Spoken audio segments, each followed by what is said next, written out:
Exodus 12:24 through 27 says, "And you shall observe this event as an ordinance for you and your children forever. When you enter the land the Lord will give you, as he has promised, you shall observe this rite. And when your children say to you, 'What does this rite mean to you?' you shall say, 'It is a Passover sacrifice to the Lord, who passed over the houses of the sons of Israel in Egypt when he smote the Egyptians, but spared our homes.'" And the people bowed low and worshipped.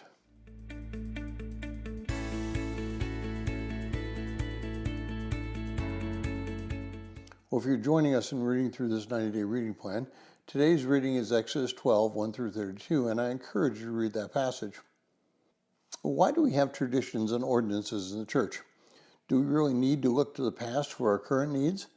Do these ceremonies or traditions bring us anything real, or are they just something to be done because it's always been done that way? There are some churches that practiced the Lord's Supper or communion each time they gather to worship. Other churches practice it monthly, while others do it quarterly. And yet some of them only do it once a year. But no matter how often they do it, they are really answering the question, what is the significance of our actions? The Passover meal was to be used as a remembrance of God's power and his preservation.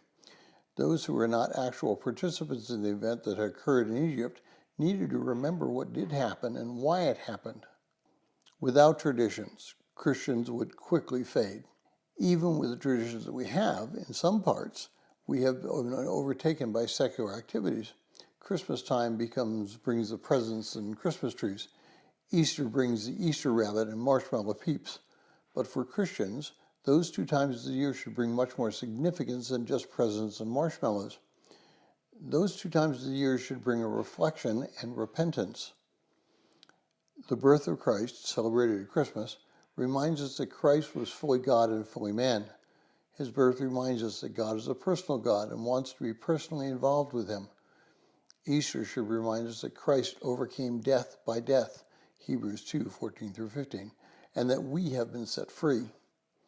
Well, just as the Passover is a reminder of God's provision for the freedom to the Jews from the resurrection as a promise to believers of freedom from death.